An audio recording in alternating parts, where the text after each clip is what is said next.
Hi everyone, I am not sure whether you have seen this tweet before or not, but this is a tweet that went viral in 2020 when everyone was busy in a lockdown, just stuck at home, they cannot leave their house. This tweet actually went viral about how a group of 14 elephants broke into a village in Yunnan province. They were looking for food, but instead of eating food, they ended up drinking 30 kilograms of corn wine, got so drunk that they fell asleep in a nearby tea garden.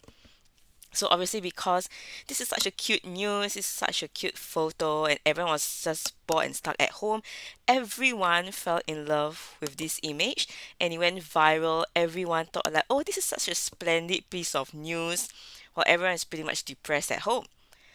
But sometime later, or very shortly after that, some people started to realize that you know what, this is not true because if you cross refer to other sources that actually talk about this incident, it takes a lot to intoxicate an elephant.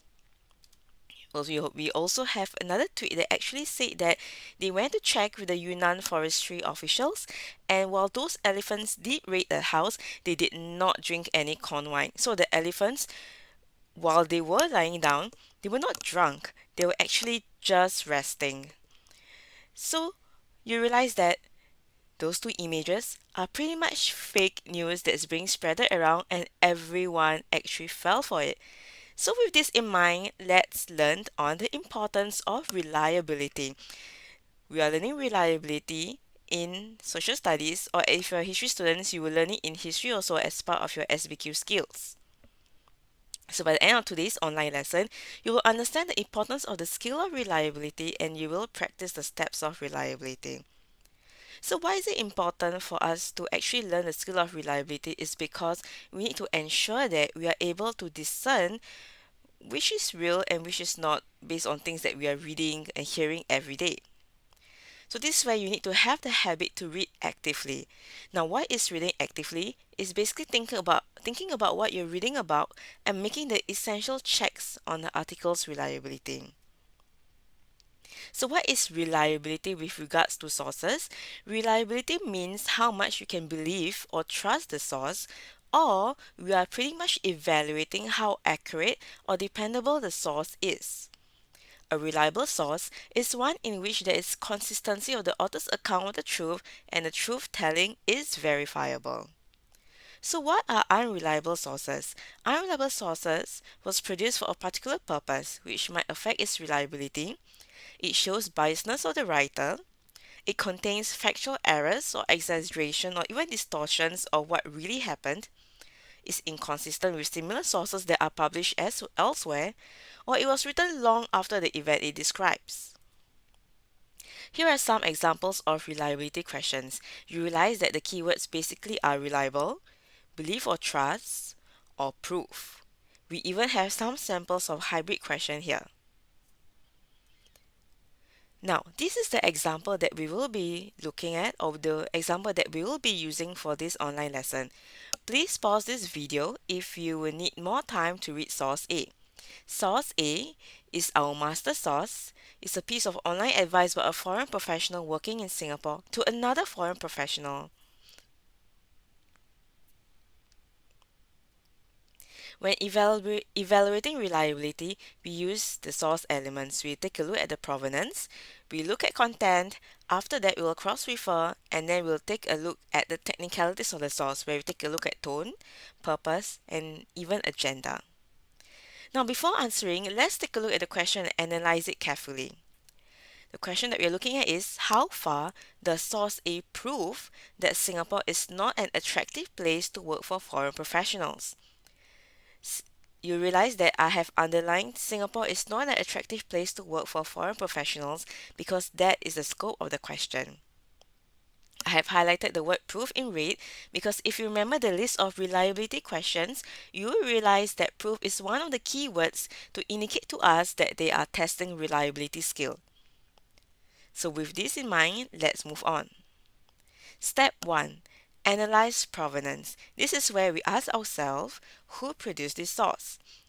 If you take a look at the provenance, the source is by a foreign professional who has lived here.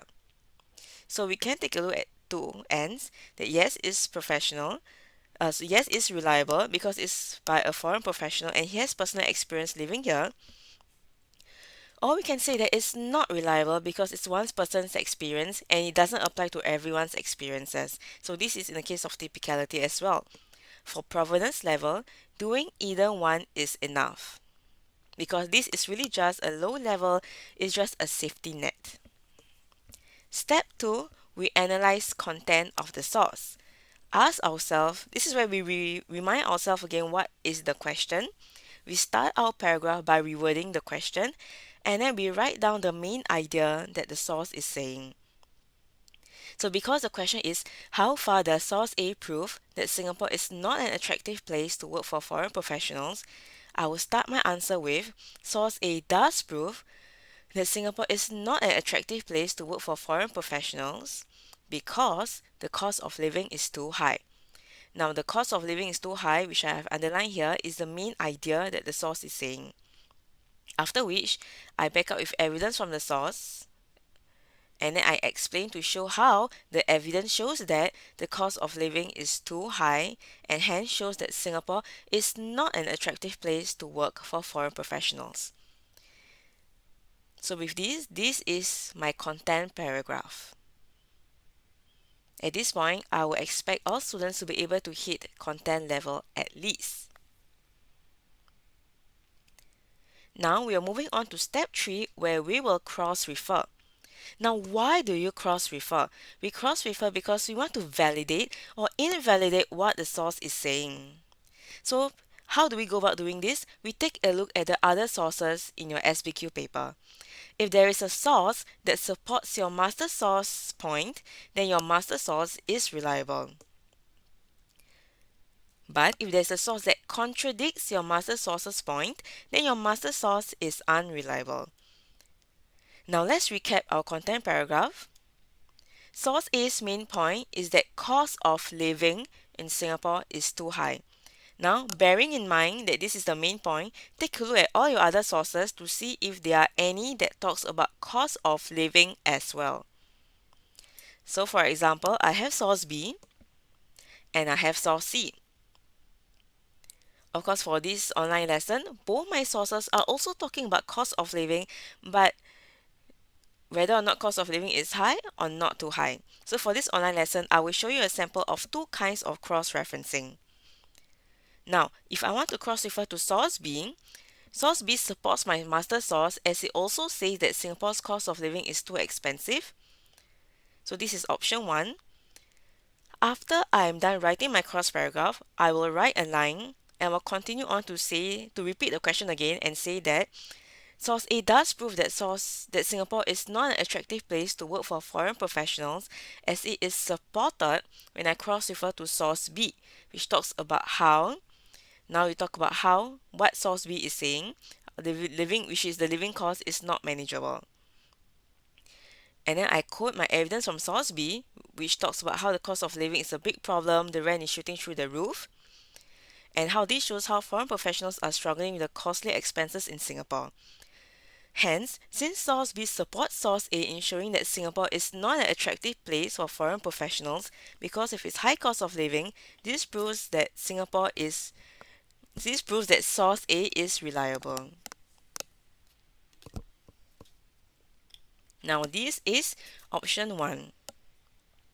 Now, what if let's say I do not want to cross-refer to source B, I want to cross-refer to source C instead. You realize that source C contradicts my master source because it says that cost of living is not too expensive. So this is how my alternative paragraph will look like, option 2. So after I write my content paragraph, I will say that source A does not prove that Singapore is not an attractive place to work for foreign professionals as it is contradicted when I cross-refer to source C, which talks about how the living cost is manageable. Then I will go on to quote evidence from source C and then explain how this shows that there are different options available for foreigners in Singapore to buy from and how they're able to buy necessities at an affordable price. Since source C contradicts source A, this makes source A unreliable. Hence, source A does not prove that Singapore is not an attractive place. you realize that for both of my cross-referencing paragraph, I will have my closing link to kind of reiterate whether or not source A prove or does not prove.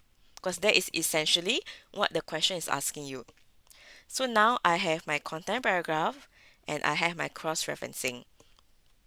Usually, I would expect students to be able to do content and then cross-refer. Now at this point, I know that for this online lesson, I have showed you two possible cross-referencing methods, but when you are writing down your own reliability answer, just choose one option. I will usually encourage students to go with the one that you are most comfortable with. Now, step 4 is the highest level. This is where we move beyond the content of the source and we look at the technicalities of the source. So this is where you ask yourself, you look at the provenance, ask yourself, um, the identity of the source giver. Do we trust this person? Is there anything unreliable about him? Does he have maybe master knowledge about the topic? Second option or second method is we take a look at the purpose. Does this person or source have any agenda? Is there anything that he's trying to achieve? Biasness, is this person biased? We can take a look at tone or choice of words. Is this person too exaggerated? Is this person too angry? Basically, is there anything about this source that is pretty much giving us a red flag or pretty much making us question him? Is there anything potentially dodgy about this source?